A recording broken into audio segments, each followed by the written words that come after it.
शिक्षकांचं वरिष्ठ आणि निवड श्रेणीसाठी प्रशिक्षण 2 जून ते 12 जून दरम्यान पार पडलं।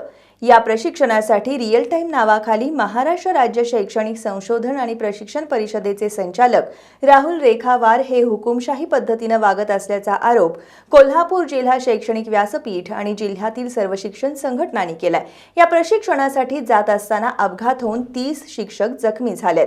याला सर्वस्वी रेखावार जबाबदार असून त्यांच्यावर गुन्हा दाखल करण्यात यावा आणि त्यांना संचालक पदावरून हटवण्यात यावं अशी मागणी शैक्षणिक व्यासपीठासह शिक्षक संघटनांनी केली आहे। जिल्हाधिकारी कार्यालयासमोर निदर्शनं करत या मागणीकडे लक्ष वेधण्यात आलं।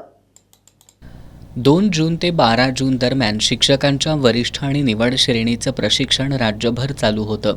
या प्रशिक्षणासाठी अति कडक शिस्त आणि जाचक अटी लावल्यामुळं अनेक शिक्षकांना याचा त्रास सहन करावा लागला, तर अनेक शिक्षकांना या प्रशिक्षणापासून मुकावं लागलं। रिअल टाईमच्या नावाखाली प्रत्येक तासाला ऑनलाईन हजेरी सक्तीची केली होती। याच प्रशिक्षणासाठी जात असताना चिपळूण ते रत्नागिरी दरम्यान मिनी बसचा अपघात होऊन 30 शिक्षक जखमी झाले होते। याला महाराष्ट्र राज्य शैक्षणिक संशोधन आणि प्रशिक्षण परिषदेचे संचालक राहुल रेखावार जबाबदार असून त्यांच्यावर अपघाताचा गुन्हा दाखल करण्यात यावा, त्याचबरोबर त्यांना संचालक पदावरून हटवण्यात यावं अशी मागणी कोल्हापूर जिल्हा शैक्षणिक व्यासपीठ आणि इतर शिक्षक संघटनांनी केली आहे। रेखावार यांच्या विरोधात आज जिल्हाधिकारी कार्यालयासमोर जोरदार निदर्शनं करण्यात आली।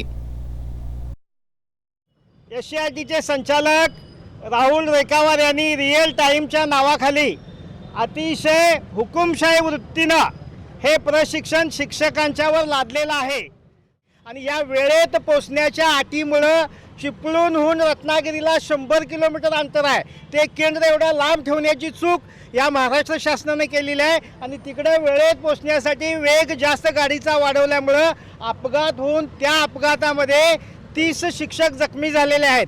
पण त्याच्यावर कोणतीही सहानुभूती किंवा संवेदनशीलता न दाखवता राहुल रेखावार यांनी या अपघाताचा आणि प्रशिक्षणाचा काही संबंध नाही अशा प्रकारचं चुकीचं वक्तव्य करून आपली असंवेदनशीलता त्यांनी दाखवलेली आहे।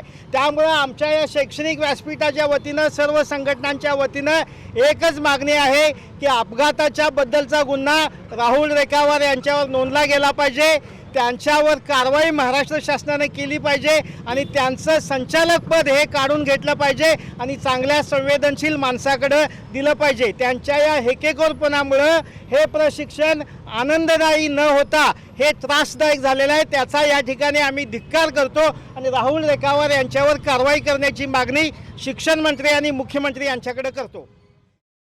यासह किरकोळ अनुपस्थितीचा कालावधी क्षमापित करून शिक्षकांना हे प्रशिक्षण पूर्ण करू द्यावं अशी मागणी यावेळी करण्यात आली। या संदर्भातील निवेदन निवासी उपजिल्हाधिकारी संजय तेली यांना देण्यात आलं। त्यांनी हे निवेदन मुख्यमंत्री आणि शिक्षण मंत्री यांच्यापर्यंत पोहोचवू असं आश्वासन दिलं। या आंदोलनात शैक्षणिक व्यासपीठाचे अध्यक्ष SD लाड, शिक्षक नेते दादासाहेब लाड, RY पाटील, सुधाकर निर्मळे, खंडेराव जगदाळे, संतोष आयरे, सुधाकर सावंत, मिलिंद बारवाडे, उमेश देसाई, सविता गिरी, राजेंद्र कोरे आदींसह इतर शिक्षकांनी सहभाग घेतला।